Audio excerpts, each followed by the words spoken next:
أعوذ بالله من الشيطان الرجيم بسم الله الرحمن الرحيم الحمد لله رب العالمين اللهم صل على محمد وآل محمد الطيبين الطاهرين وعجل فرجهم الشريف اللهم ثبتنا على ولاية محمد وآل محمد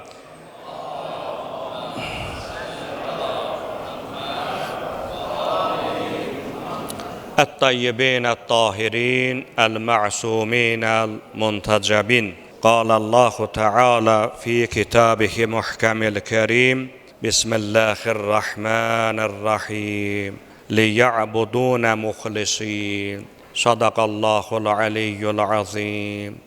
وقال رسول الله صلى الله عليه وآله وسلم فاطمة بضعة مني فمن أغضبها فقد أغضبني صدق رسوله مختار النبي الكريم. والسلام عليكم ورحمة الله وبركاته. Əziz və hörmətli möminlər, sizin hər birinizi Cümə günü münasibəti ilə təbrik edir. Uca Rəbbimiz bu günlər etdiyiniz bütün ibadət və itaətlərinizin öz mübarək dərgahında qəbul etməsini diləyirik. Bildiyiniz kimi, həm də bu günlər Əyyam-ı Fatimiyyə günləridir. Fatimə-i Zəhra salamullahi aleyhanın müsibətli günləridir. Ona görə də bugünkü söhbətimizi ixlas, səmimiyyət və xanım Fatimə-i Zəhra salamullahi aleyhanın İxlası, onun İslam tarixində yeri və rolu, fəzilətləri və digər bu kimi mövzulara həsr ediləcəkdir. İndicə diqqətinizə çatdırdığım mübarək ayə Bəyyinə surəsinin 5-ci ayəsi idi. Uca Allah bu ayədə ibadət edənlər xaliscəsinə, təmiz, saf niyyətlə ibadət etsinlər deyə bəndələrinə buyurmaqdadır. Bu ayə onu göstərir ki, ibadətin, itaətin bir sözlə hər bir işin əsasında təmiz, saf niyyət dayanmalıdır. Əgər etdiyimiz ibadətlərdə xalis niyyət, saf niyyət yoxdursa, o ibadətin heç bir əhəmiyyəti yoxdur. Bu ayə də onu göstərir ki, Allah yalnız və yalnız müxlislərin, yəni xalis, təmiz niyyətlə ibadət edənlərin ibadətinə üstünlük verir və bundan qeyrilərinin ibadətini ümumiyyətlə ibadət hesab etmir. Buna görə də hər bir şəxs nəinki uca Rəbbi ilə öz arasında, o cümlədən ailədə, dostluqda, qohumluqda, qonşuluqda, bir sözlə hər bir məkanda və hər bir zamanda öz ixlasını itirməməlidir, öz səmimiyyətini itirməməlidir, gördüyü hər bir işdə xalis niyyəti əsas tutmalıdır. Əbəs deyil ki, Peyğəmbər əleyhissalam mübarək kəlamlarının birində İnnəməl ə'malu bin niyyət deyə buyurur. Yəni, bütün əməllər xalis niyyətə bağlıdır. Yəni, istəyirsinizsə ki, etdiyiniz hər hansı bir əməl uca dərgahda qəbula yetsin, onun ilkin şərti xalislik, yəni saf, təmiz niyyət qərar verilməlidir. Əgər ibadətdə qeyri-səmimiyyət olarsa, onun dərgaha yüksəlməsindən söhbət belə gedə bilməz. Və sual çıxır ortalığa ki, necə edək ki, xalis bəndə olaq? Necə edək ki, ibadətlərimizi təmiz niyyət üzərində qura bilək? Nəinki ibadətlərimizi, bir sözlə, bütün işlərimizi. Bunun üçün bir neçə əmələ riayət etmək və yaxud da bir neçə mənfur əməli tərk etmək tövsiyə edilir. Quran və hədis məsumlarımız bizə nələrdən çəkinsək içimiz təmizlənər, qəlbimiz, düşüncəmiz təmizlənər deyə müraciət ediblər. Birinci şərt riyadır. Riya yəni iki üzlülük. Əgər bir bəndənin ibadət itaətində, dostluğunda və s. iki üzlülük varsa, yəni daxilində bir cürə, zahirində başqa cürədirsə, onun ibadəti nəinki ibadət hesab edilir, hətta Quran deyir o ibadətüvə görə vay halva. Ayədir. Vaylun lil musallin. Vay olsun o namaz qılanların halına ki, onlar öz namazlarında riyakarlıq edərlər. Deməli, ən üstün ibadət olan namazda belə riyakarlıq etdiksə, nəuzubillah, həmən namaz bizim üçün bir cəzaya çevriləcəkdir.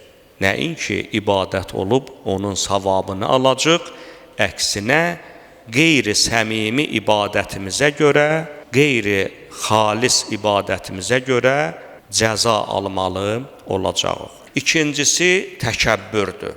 İnsan gərək təkəbbürdən uzaq ola, lovğalıqdan uzaq ola. Əgər təkəbbür və lovğalıqdan uzaq deyilsə, özünü istər ailədə, istər qohum-əqraba, istərsə də cəmiyyətdə nəyinəsə xatir, elminə, varına, vəzifəsinə, zahirinə və ya hər hansı bir nəyinəsə xatir qürrələnirsə, Quran deyir, o adamların da vay olsun halına. Nəinki vay halına, Quran deyir ki, ya Peyğəmbər, təkəbbür göstərənləri tezliklə cəhənnəmdə dizi üstə çökmüş halda görəcəksən.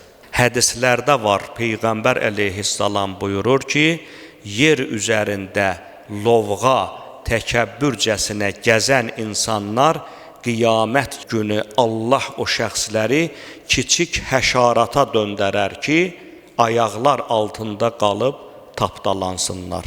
Bir nəfər gəldi İmam Cəfəri Sadiq əleyhissalamın yanına, dedi, ey Peyğəmbərin övladı, ilk günah nədir və onu kim törədib? Həzrət buyurdu ki, ilk günah təkəbbürdür, onu şeytan törədib. Ayəni dəlil gətirdi. İstəkbərə və kənə minəl kafirin. Şeytan, iblis təkəbbür göstərdi və kafirlərdən oldu. Deməli, təkəbbür insanı küfrə aparan yoldur. O yola çıxan adam bilməlidir ki, sonda etdiyi bütün əməllər, yaxşı əməllər bada gedəcək və həmin o şəxsin təkəbbürü sonda onu cəhənnəmə tərəf sürükləyəcəkdir. Ona görə də təkəbbürdən uzaq olmaq lazımdır. Bu iki günah xüsusi olaraq çox tövsiyə edilib. Bəs nə edək ki, xalisləşək? Bunun üçün birinci yol müsahəbə, yəni insanın özünü hesaba çəkməsidir. Mən kiməm, haradan gəlmişəm, hara gedirəm? Bu çox önəmli bir məsələdir. Bu məsələ üzərində düşünən adam heç vaxtı riyakarlıq etməz, heç vaxtı lovğalıq etməz. Məkkənin zadəgan müşriklərindən biri, çox zəngin Məkkənin böyüklərindən idi. Bir gün İmam Əli əleyhissalamla yolda rastlaşır, lovğalığından salam vermir, nə də imam ona salam vermir. Bir neçə addım aralanandan sonra çevrilir arxaya, deyir, ey Əbu Talibin oğlu, bəyəm bilmirsən mən kiməm? Niyə salam vermirsən? Həzrət biraz yaxınlaşır bunun, dayanır çənəsinin altında, üzbəüz. Deyir, sənin kimliyini səndən daha yaxşı bilirəm. İstəyirsən deyim kimsən? Bu adam da biraz da lovğacasına deyirdi, görüm kiməm mən? Deyir, əvvəlün bir damcı murdar su, axırın murdar leş, bunların ikisinin arasında nəcis daşıyan birisən. Bu adamın təkəbbürünü bax beləcə öyrənir. Ona görə də insan gərək özü üzərində düşünə ki, kiməm mən? Mənim nəyim var? Uca Rəbbimizdəndir. Rəbbimiz də deyir, lovğalıq eləmə. Deməli, təmiz içimizi, daxilimizi, düşüncəmizi təmizləmək üçün biz gərək lovğalıqdan uzaq olaq, özümüzü hesaba çəkək və bu hesab nəticəsində də kimliyimizi gündəlik qoyaq ortalığa və ona görə də hərəkət edək. Digər mühüm bir məsələ dünyapərəstlikdən uzaq olmaqdır. Dünyapərəstlik sözün əsl mənasında insanı küfrə aparan yollardandır. Əlbəttə ki, dünyapərəstliklə zəhmətkeşliyi bir-birinə, var-dövlət qazanmağı bir-birinə qarışdırmaq olmaz. Var-dövlət qazanmaq savabdır. Bir nəfər gəldi İmam Cəfər Sadiq əleyhissalamın yanına, dedi, ağa, bilirsən də mən tacirəm, çoxlu dükanlarım var, belə qərara gəlmişəm ki, bütün dükanların hamısını bağlayım, özümü həsr eləyim ibadətə.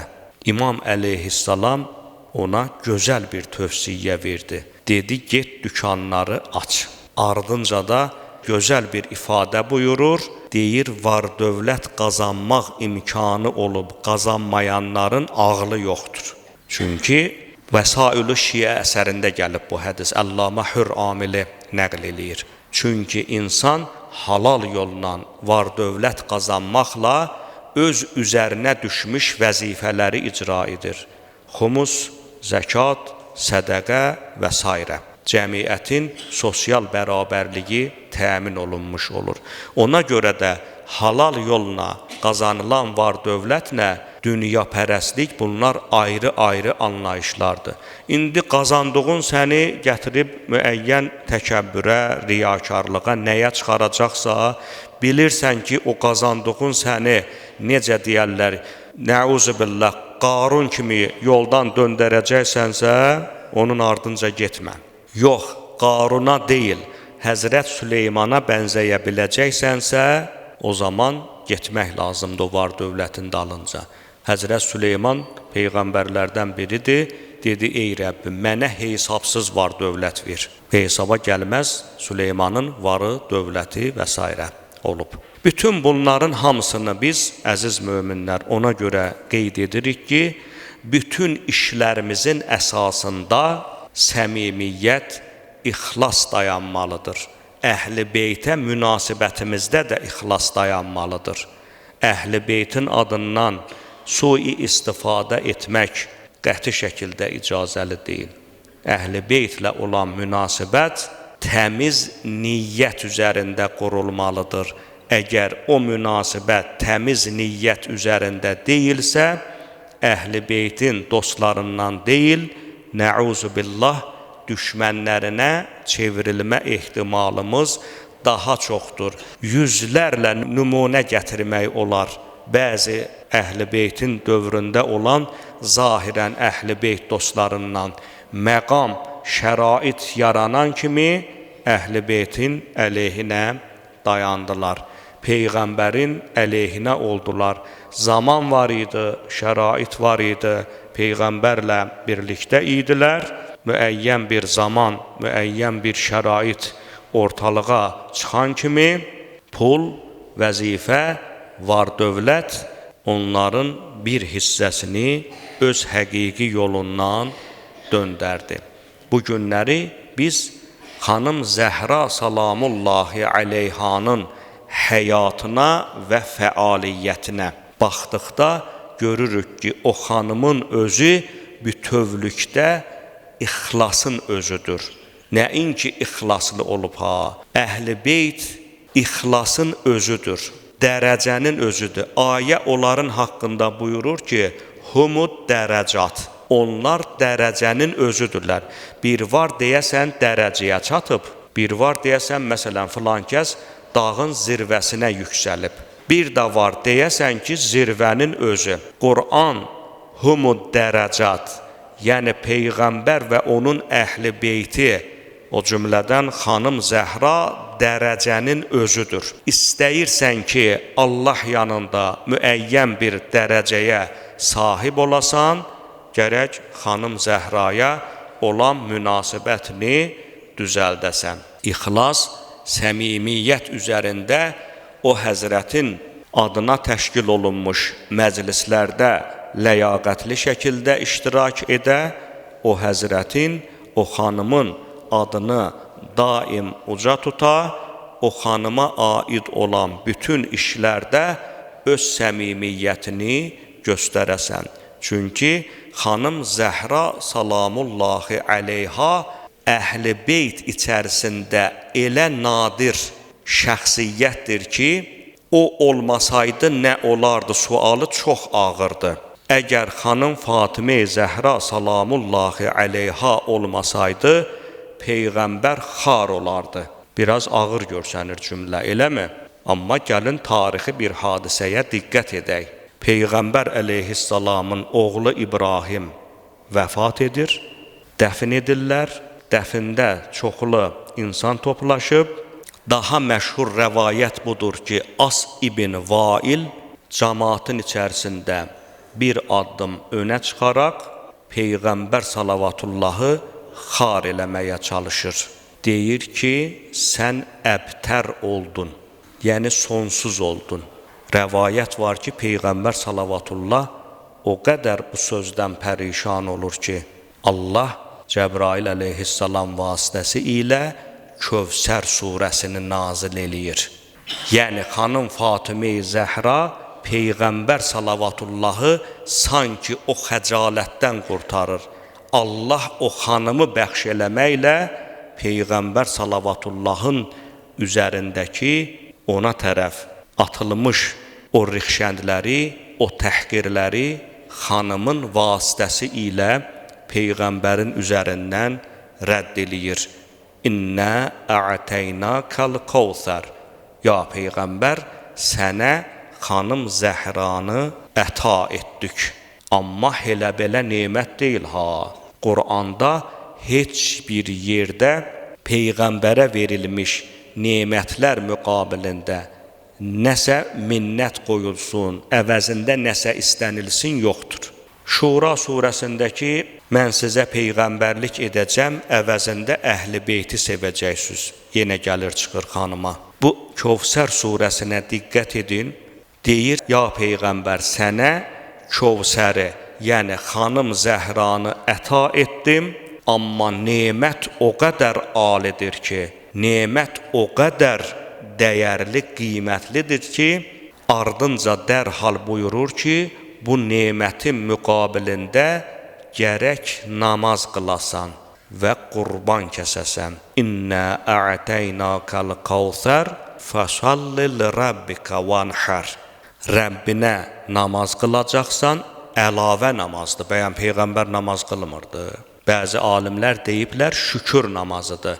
Xanım Zəhranı əta eləyir Peyğəmbərə, nemətin aliliyinə görə deyir, dərhal get şükür namazı qıl və dəvə qurbanı kəs.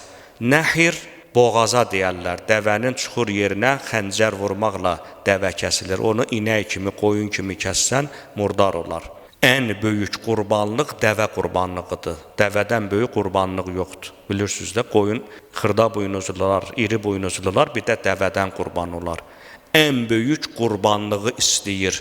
Xanım Zəhranın böyük bir nemət olduğunu Peyğəmbərə əta etdiyinə görə. Ardınca da görün nə buyurur. Fəsalli lirabbikə vanhər innə şəniəkə huval əbtər. O şəxs ki, sənin şənüvə toxundu, səni xar eləməyə, rüsvay eləməyə qalxdı, cəsarət etdi, əbtər onun özüdür.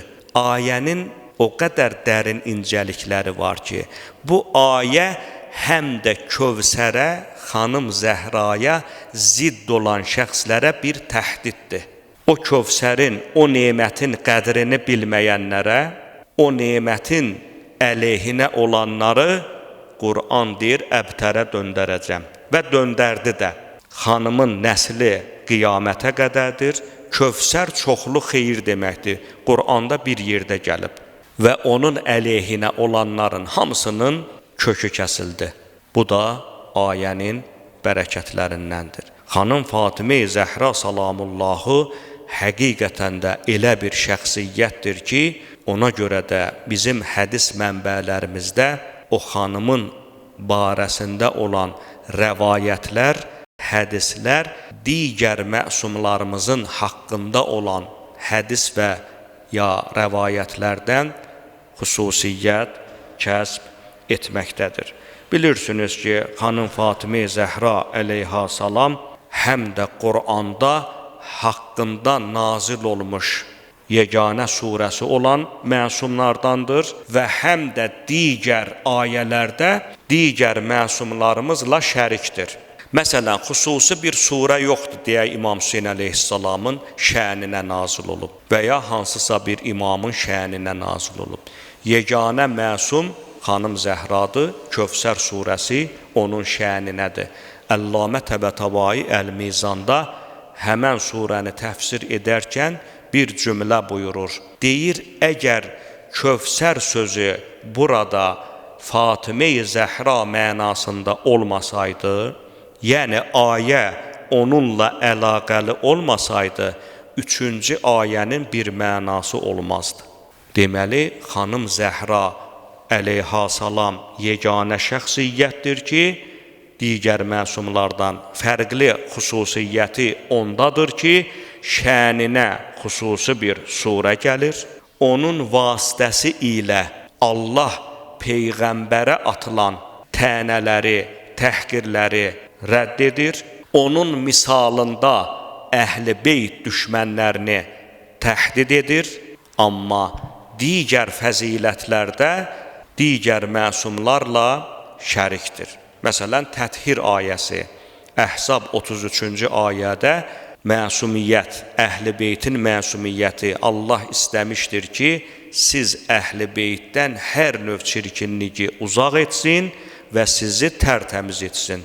Digər məsumlar kimi xanım da oradadır. Yəni, müştərək fəzilətləri var. Amma Kövsərdəki fəziləti mənqəbədir.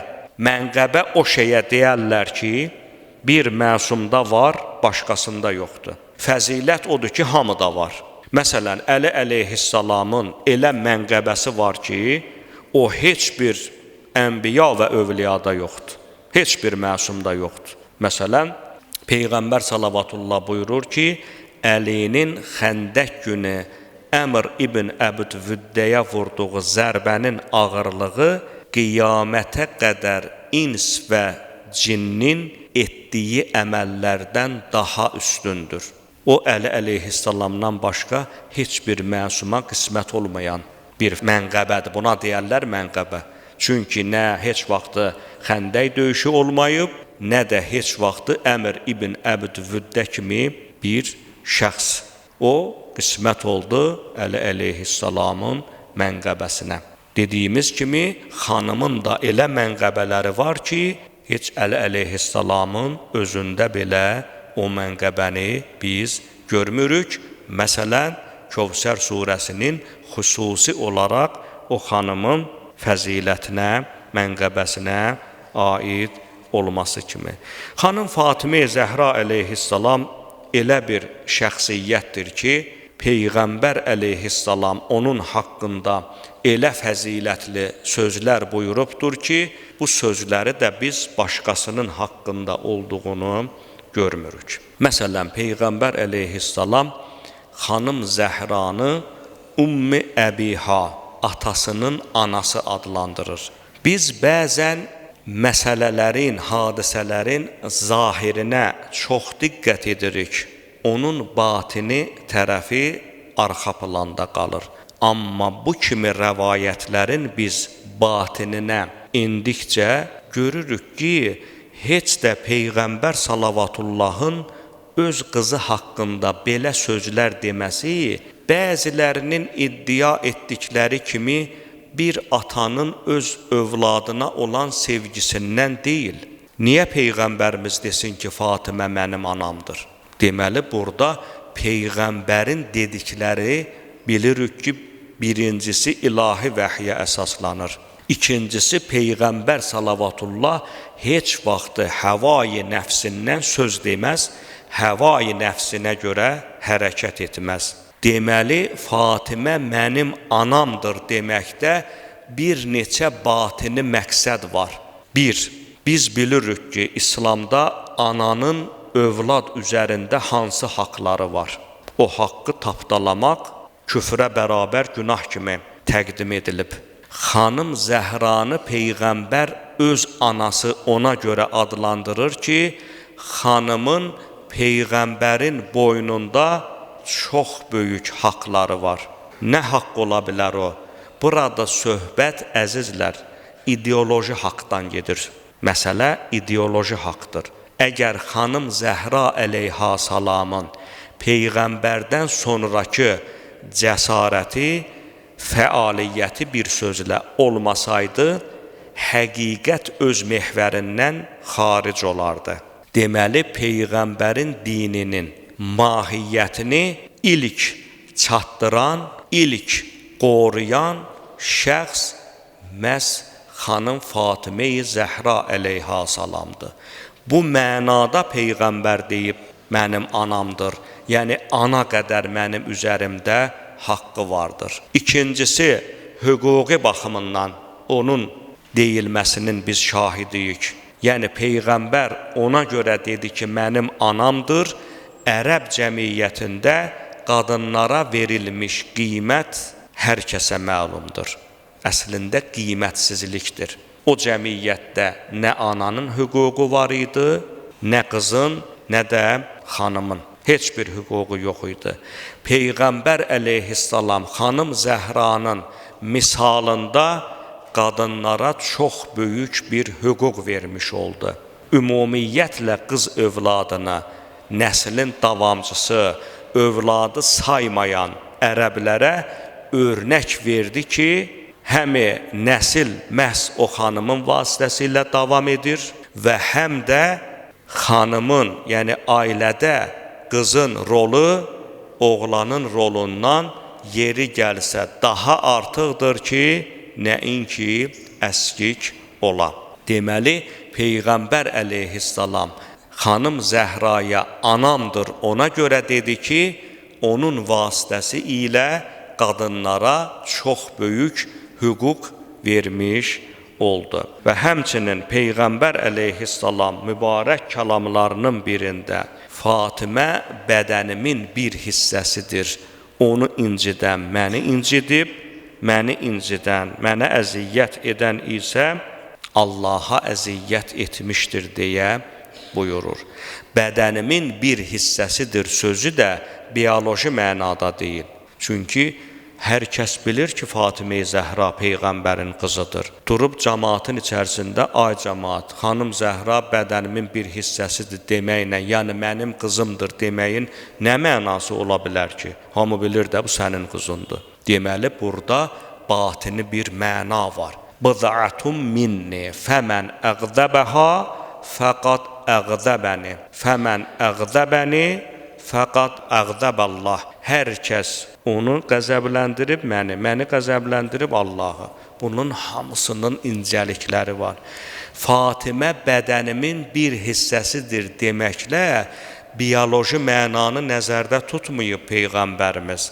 Necə ki, Peyğəmbər əleyhissalam dində hansı rolu oynayıbsa, xanım Zəhra əleyha salam da Peyğəmbərdən sonra o az müddətdə həmin rolu oynayıb dində. Və həmçinin Peyğəmbər əleyhissalam bu ifadəni buyurmaqla xanımın həqiqət yolundan zərrə qədər də olsun sapmayacağını, sapmadığını elan eləmiş olur. Kim inana bilər, kim deyə bilər, nəuzubillah, Peyğəmbər Allahın razılığından kənar hərəkət eləyib. Peyğəmbər xanım Zəhra bədənimin bir hissəsidir deməklə, necə Peyğəmbər dində kimdirsə, xanım Zəhra da dində o şəxsdir demək istəyib. Deməli, burada ideoloji bir məna öz əksini tapmış olur.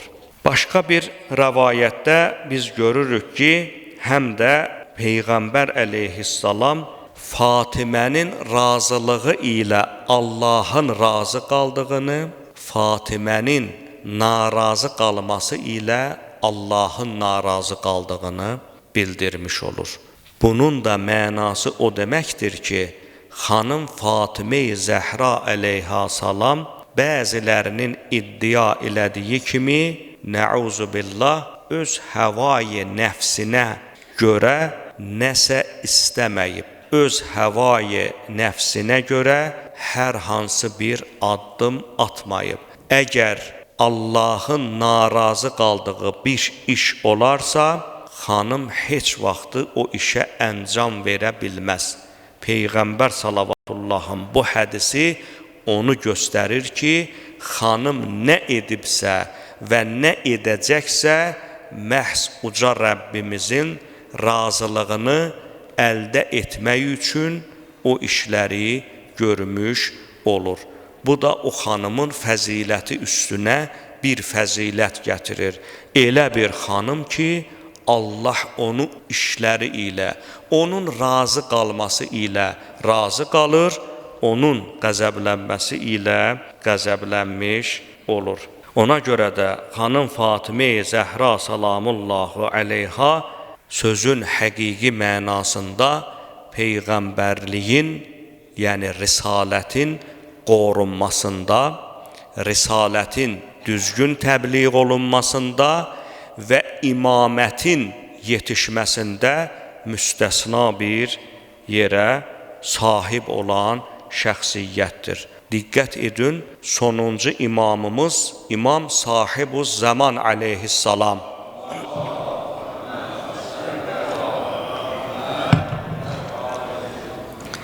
Buyurur ki, anam Zəhra mənim üçün örnəkdir. Mən onunla fəxr edirəm. Hədisi Əllamə Məclisi Biharul Ənvar əsərinin 53-cü cildində nəql edibdir.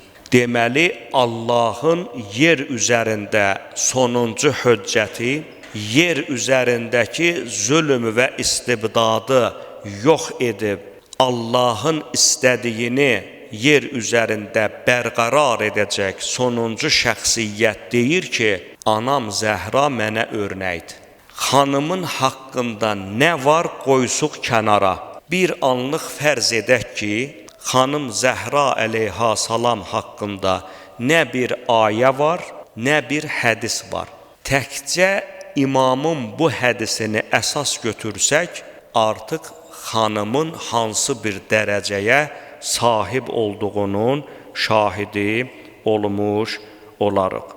Ona görə də, əziz möminlər, uca Rəbbimizi and veririk öz izzəti cəlalına xatir, bizi xanım Zəhranın tərəfdarlarından qərar versin. Bizi xanım Zəhranın məhəbbət göstərənlərindən qərar versin.